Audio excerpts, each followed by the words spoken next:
Well, hello. I'm John Pipkin. I have the pleasure to serve as the chair of AQHA's Judges Committee, and I'm welcoming you to this month's version of the Judges Newsletter. Patty Carter was kind enough to let me come in and have a few minutes to be able to visit with you and to present this month's letter. Fortunately, it's a really nice short letter, so I can't screw it up too bad. But I just wanted to give you a few updates on some key things that's really important to you, and start by just saying that I hope that you and family are all safe and well, and that you're having a good summer.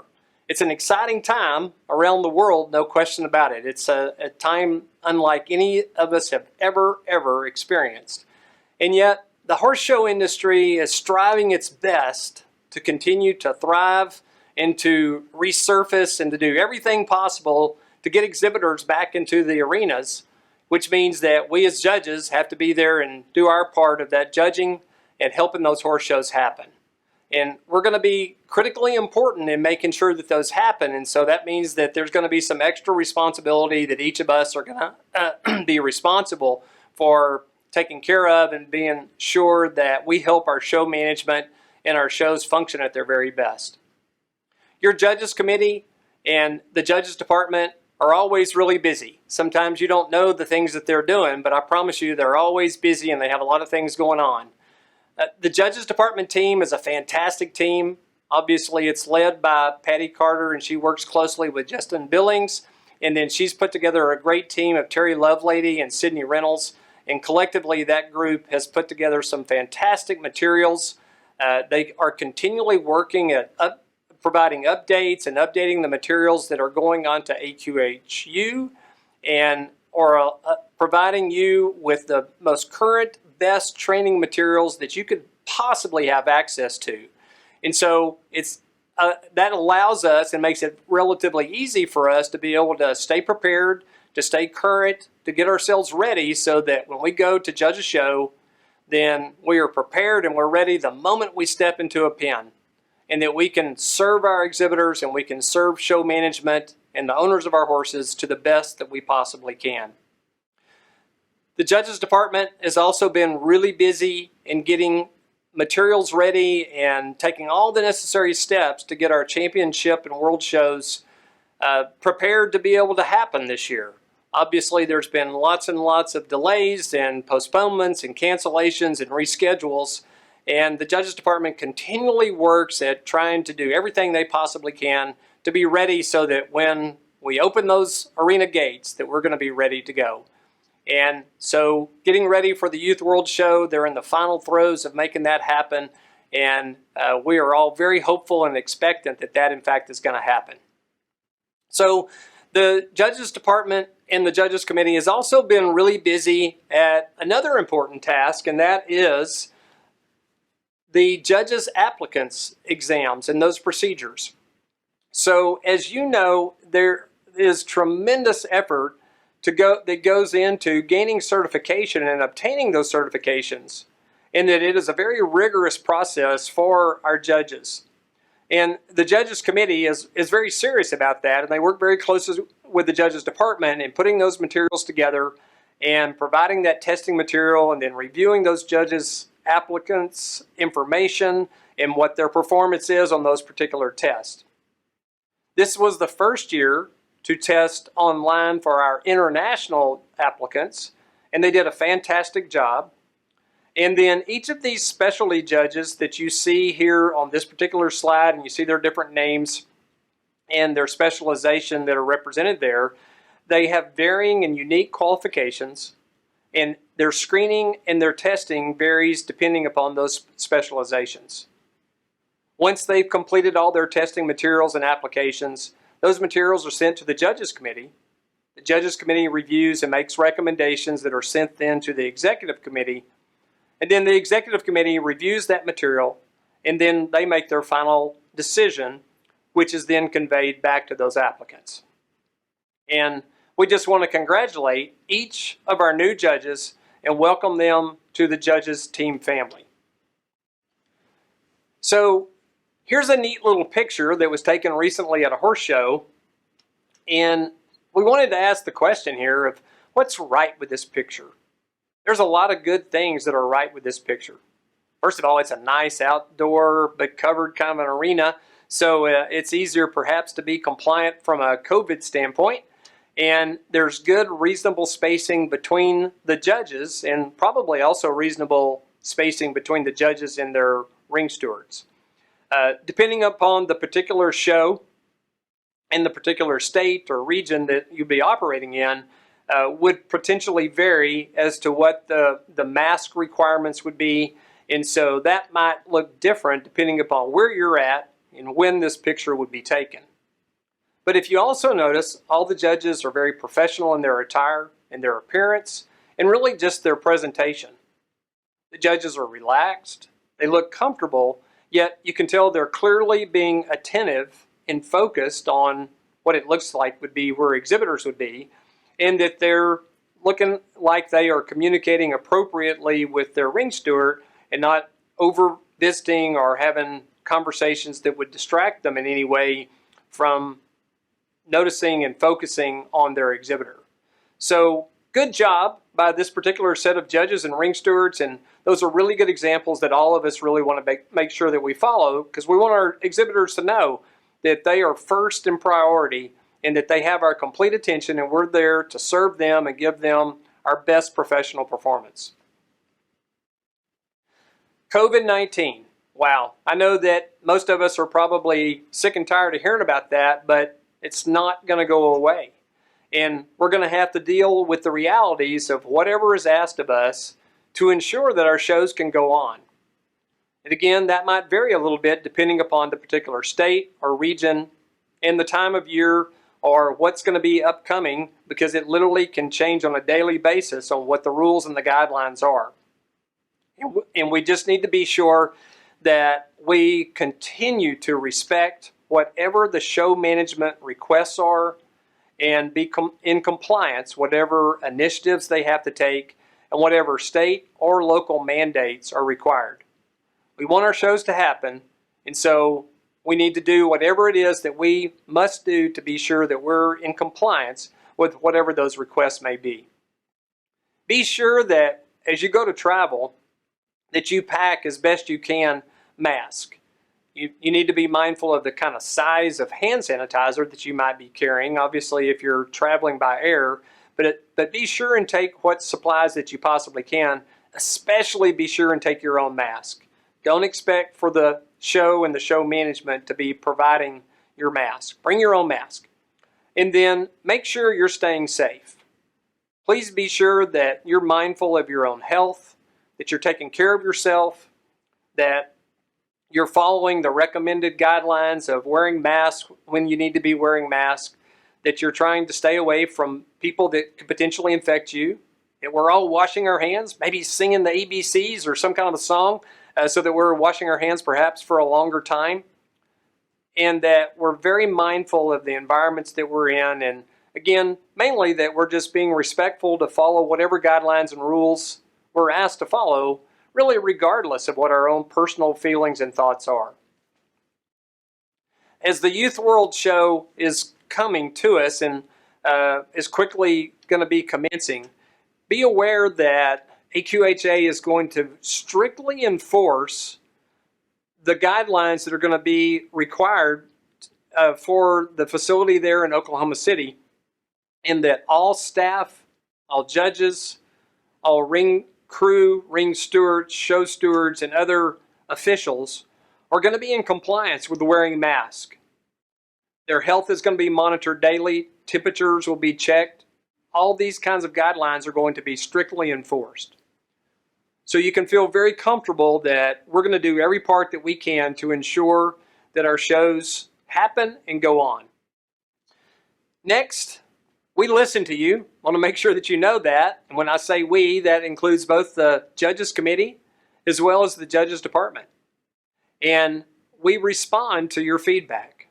We've gotten quite a bit of information and feedback in regard to some of the different score sheets. And so this particular score sheet for the versatility ranch horse and the limited ranch cow work has been updated. And I think what you're going to find is that it's going to be simplified, and is going to be easier for you to update, and I think is going to flow well with how the class happens. Our own Bill Inc., Judges Committee member and obviously longtime great judge and professional, is now going to review the changes and the adjustments that you might need to make to use this particular sheet. You can go to the link that's going to be provided and you can download this sheet and you can use it in upcoming shows. We encourage you to do that. So now we came up with a new Versatility Ranch Horse Limited cow horse score sheet. What we did was, the other one was so involved with, 3 things on the boxing and 3 things on the drive, 3 different categories. So we came up with one where we think it's simpler, it's better. Probably the hardest thing is to, when you're grading whatever they're doing, whether it's a half or a 1 or a 1.5, that's probably the hardest thing you're going to come up with. But it really works well. We fashioned it after the cow horse score sheet, basically the NRC AQHA cow horse, and it really works good. If you put down what actually happens, the facts of the run, you'll be in the right area. So my grouping and area, the way I look at things is a score of 69 through 71 is an average run. A 71.5 through a 3.5 is a good run, and a 74 and above is a very good run. So if you're in that area, and we say that's a good run, and you're between a 1.5 and a 3.5, you're probably getting it pretty good. So a poor run is 66 through 68. Very poor 65 and below. So with that said, we've got a couple of runs here that we can go over, and I'll talk my way through, and you don't have to agree with it, but this is the way I saw it, and then I can show you how we marked our score sheet and how the score popped out. Okay, so our first horse here, he steps right up there. I like a person to be aggressive like this. He keeps a cow in front of him, but he's lacks a little eye appeal with the bridle. He flips his head a little bit. She keeps him up there, so there's nothing terrible going on here, but the head and the little bit of an eye appeal issue keeps me from doing much more than a score of a 0. So she's still going. She keeps him in front of him, but there's not a lot happening now. So it should be time to go. And she stays where she's supposed. No penalties, anything like that. But it's just that I've got her at a score of 0 on the first boxing. Now the key here on this drive is to get up in position, and she's way, way, way out of position. So I'm just going to -1 that. It's very poor. I'm reluctant to put a penalty and the very poor, so I'm just going to -1 that drive.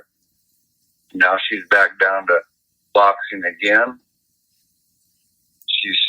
She does the same thing down here. She keeps a cow in front of her.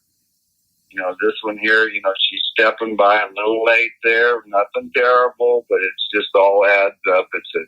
I've got her sitting on a 0 score again, just an average boxing. So here she goes again. She's late, not quite as late, but she just trails them down there. So that to me doesn't show much. So it's another -1. So now I'm going to go over how I scored it. I've got a 0 in the first boxing, a -1 in the running rate on the drive, a 0 on the second boxing, another -1 on the running rate on the drive.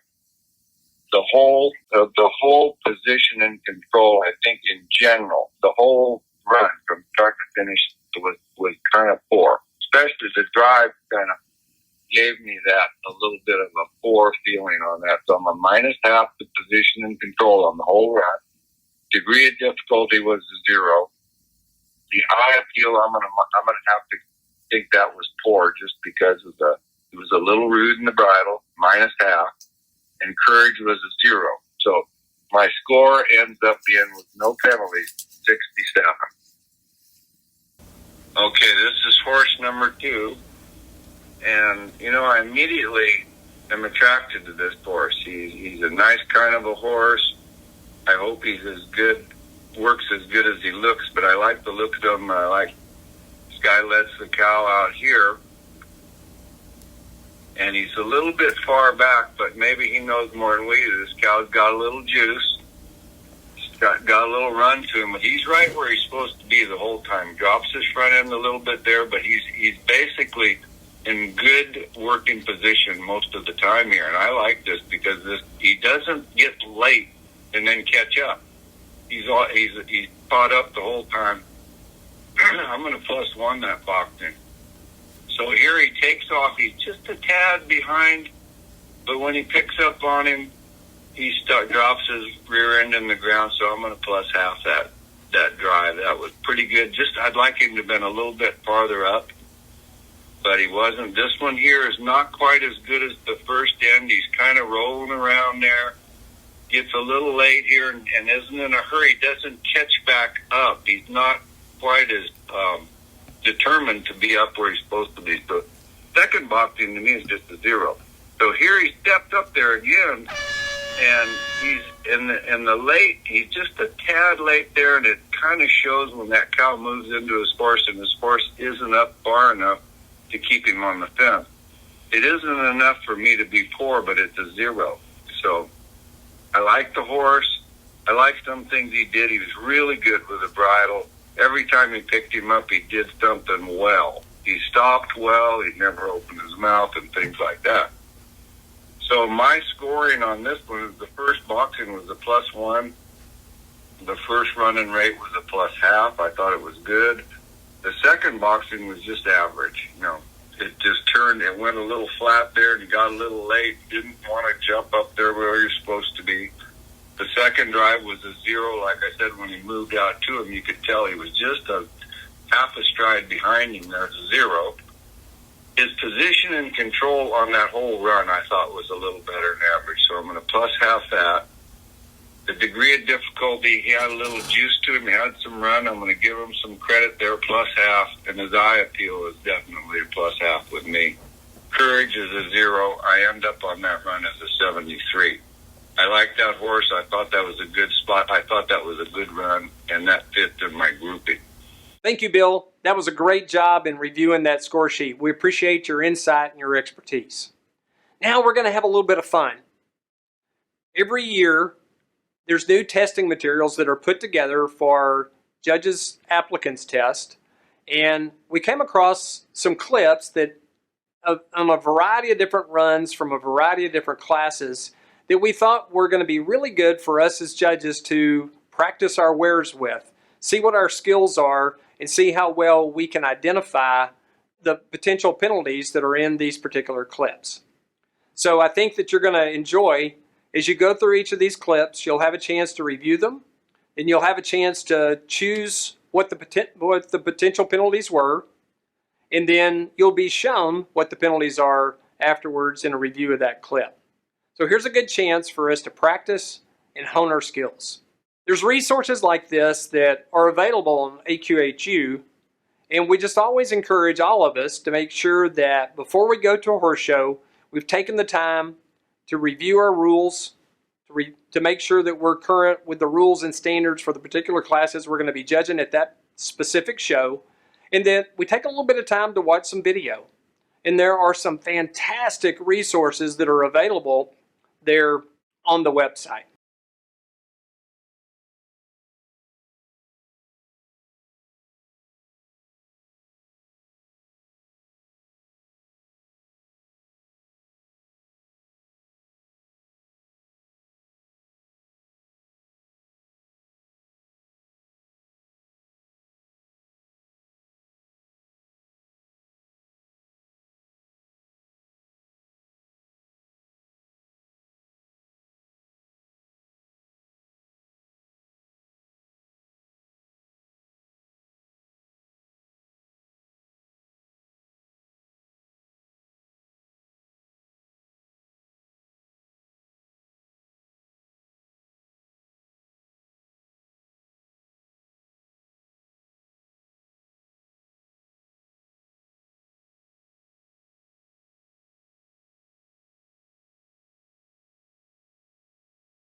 So as we finish up this newsletter, we just want to tell you again, thank you for your professional service.